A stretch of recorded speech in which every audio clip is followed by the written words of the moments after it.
ಎಲ್ರಿಗೂ ನಮಸ್ಕಾರ. ದಿನಕ್ಕೊಂದು ಮಾತು ಸರಡಿ ನನ್ನ ಅನುಭವದ ಮಾತಿಗೆ ಸ್ವಾಗತ. ಸಂತೋಷ ಮತ್ತು ಸಮಾಧಾನದ ಬಗ್ಗೆ ಹೇಳ್ತಾ ಇದ್ದೀನಿ. ನನ್ನ ಚಾನಲನ್ನು ತುಂಬ ಸಪೋರ್ಟ್ ಮಾಡಿದ್ದಕ್ಕೆ, ಸಬ್ಸ್ಕ್ರೈಬ್ ಮಾಡಿದ್ದಕ್ಕೆ, ಲೈಕ್ ಮಾಡಿದ್ದಕ್ಕೆ, ನನ್ನ ವಿಡಿಯೋಗಳನ್ನು ನೀವು ಇಷ್ಟಪಟ್ಟಿದ್ದಕ್ಕೆ ನಿಮ್ಮೆಲ್ಲರಿಗೂ ಕೂಡ ಧನ್ಯವಾದಗಳು.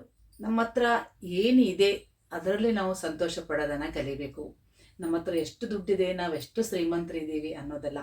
ಶ್ರೀಮಂತರೆಲ್ಲ ಸುಖವಾಗಿಯೂ ಇಲ್ಲ, ಬಡವರೆಲ್ಲ ದುಃಖ ಪಡ್ತಾನೂ ಇಲ್ಲ. ಹಾಗಾಗಿ ನಮ್ಮಲ್ಲಿ ಏನಿದೆನೋ ಅದರಲ್ಲೇ ಚಿಕ್ಕದ್ರಲ್ಲೇ ಸಂತೋಷನ ನೋಡ್ಕೊತ ಹೋದ್ರೆ ಡೇ ಪೂರ ಕೂಡ ಸಂತೋಷವಾಗಿರ್ಬೋದು. ಹಾಗೆ ನಾವು ಬೇರೆಯವ್ರ ಹತ್ರ ಅದಿದೆ ಇದಿದೆ ಅಂತೇಳಿ ನಾವು ಮನಸ್ಸು ಕೆಡಿಸ್ಕೊಂಡು ಸಮಾಧಾನನೇ ಇರೋದಿಲ್ಲ. ನಮ್ಮ ಹತ್ರ ಅದಿಲ್ಲ ಇದಿಲ್ಲ, ಅವ್ರ ಹತ್ರ ಅದು ಇದೆ ಇದು ಇದೆ, ಬೇರೆಯವ್ರ ಜೊತೆಗೆ ನಾವು ಕಂಪ್ಯಾರಿಸನ್ ಮಾಡ್ಲಾರ್ದಂಗ ನಮ್ಮ ಹತ್ರ ಭಗವಂತ ಇಷ್ಟಾದರೂ ಕೊಟ್ಟಿದ್ದಾನಲ್ಲ ಅಂತ ನಮ್ಗಿಂತ ಕೆಳಗಿನವ್ರಿಗೆ ನೋಡಿ ನಾವು ಸಮಾಧಾನದಿಂದಿದ್ರೆ ನಮ್ಮಷ್ಟು ಸಂತೋಷವಾಗಿರೋರು ಯಾರು ಇರಲ್ಲ, ನಮ್ಮಷ್ಟು ಸಮಾಧಾನದಿಂದ ಕೂಡ ಯಾರೂ ಇರೋದಿಲ್ಲ.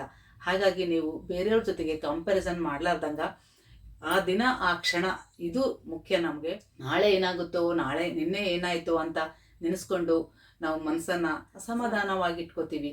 ಹಾಗೆ ಮಾಡ್ಲಾರ್ದಂಗ ಎಲ್ಲರೂ ಸಮಾಧಾನ ಮತ್ತು ಸಂತೋಷವಾಗಿರಿ. ಅದು ಬೇರೆ ಎಲ್ಲೂ ಇಲ್ಲ, ನಮ್ಮಲ್ಲೇ ಇದೆ. ಇದು ನನ್ನ ಸ್ವಂತ ಅನುಭವದ ಮಾತು, ಹಾಗಾಗಿ ನಿಮ್ಮ ಜೊತೆ ಶೇರ್ ಮಾಡ್ಕೊಂಡಿದ್ದೀನಿ. ಇದಕ್ಕೊಂದು ಚಿಕ್ಕ ಉದಾಹರಣೆ, ಒಂದು ಕತೆ ಕೂಡ ಹೇಳ್ತೀನಿ. ಒಬ್ಬ ರಾಜ ಇರ್ತಾನೆ. ರಾಜ ಯಾವಾಗಲೂ ಏನೋ ಒಂದು ಕೊರತೆ ಇದ್ದಂಗೆ ಅವನು ಯಾವಾಗಲೂ ಸಂತೋಷವಾಗೇ ಇರೋದಿಲ್ಲ, ಸಮಾಧಾನವಾಗಿ ಇರೋದಿಲ್ಲ. ಇವತ್ತು ಯಾಕೋ ಬೇಜಾರಾಗ್ಯದ ಅಂತೇಳಿ ಒಂದು ಊರು ಸುತ್ತ ಬರೋಣ ಅಂತ ಊರು ಸುತ್ತಾಕ ಹೋಗ್ತಾ ಇರ್ತಾನೆ. ಹೋಗ್ಬೇಕಾಯ್ತಂದ್ರೆ ಒಬ್ಬ ಹೊಲದಲ್ಲಿ ರೈತ ಚೆನ್ನಾಗಿ ಎಮ್ಮೆ ಕಾಯಿಸ್ಕೋತಾ ಎಮ್ಮೆ ಮೇಲೆ ಕೂತು ಹಾಡಾಡ್ತಾ ಖುಷಿಯಿಂದ ಸಂತೋಷದಿಂದ ಎಂಜಾಯ್ ಮಾಡ್ತಾ ಇರ್ತಾನೆ. ಅದನ್ನು ನೋಡಿ ರಾಜನಿಗೆ, ನನ್ನ ಹತ್ರ ಇಷ್ಟು ಸಿರಿ ಸಂಪದ ಇದೆ, ನನಗೆ ಯಾಕೆ ಇಷ್ಟು ಬೇಜಾರಿದೆ, ಅವ್ರು ಯಾಕೆ ಅಷ್ಟು ಖುಷಿಯಿಂದಿದ್ದಾನೆ ಅಂತೇಳಿ ಅವನ ಹತ್ರಕ್ಕೆ ಹೋಗಿ ಕೇಳ್ತಾನೆ. ಯಾಕೋ ನಿನ್ನ ಹತ್ರ ಏನೂ ಇಲ್ಲ, ಒಂದು ಹೊಲ, ಇಷ್ಟು ಹೊಲದಲ್ಲಿ ಒಕ್ಕಲ್ತನ ಮಾಡ್ತಾ ಇದೀಯಾ, ಎಮ್ಮೆ ಕಾಯ್ತಾ ಇದೀಯಾ, ಆದರೂ ನೀನು ಇಷ್ಟು ಖುಷಿಯಾಗಿ ಹೇಗಿದೆಯಾ ಅಂತ ಕೇಳ್ತಾನೆ. ಅವಾಗ ಹೇಳ್ತಾನೆ, ರಾಜ, ನಿಮ್ಮ ಹತ್ರ ದುಡ್ಡಿರ್ಬೋದು, ದುಡ್ಡಿನಿಂದ ಸಂತೋಷ ಸಮಾಧಾನ ಸಿಗೋದಿಲ್ಲ.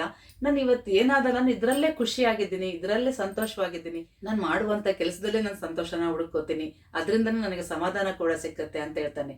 ನಿಜ ಅಲ್ಲ ಆ ರೈತನ ಮಾತು? ಹಾಗೆ ನೀವು ಕೂಡ ಅಷ್ಟೇ, ನಮ್ಮಲ್ಲಿ ಇರೋದನ್ನೇ ನಾವು ಖುಷಿಯಾಗಿ ಪಡ್ತಾ ಪ್ರತಿಯೊಂದು ಮೂಮೆಂಟನ್ನು ಕೂಡ ಎಂಜಾಯ್ ಮಾಡ್ತಾ ಸಂತೋಷವಾಗಿರಿ, ಸಮಾಧಾನವಾಗಿರಿ ಅಂತ ಹೇಳ್ತಾ ಈ ವಿಡಿಯೋ ಮುಗಿಸ್ತಾ ಇದ್ದೀನಿ. ಮತ್ತೆ ಮುಂದಿನ ನನ್ನ ಅನುಭವದ ಮಾತಿನೊಂದಿಗೆ ಸಿಗ್ತೀನಿ. ಅಲ್ಲಿವರೆಗೂ ನಮಸ್ಕಾರ.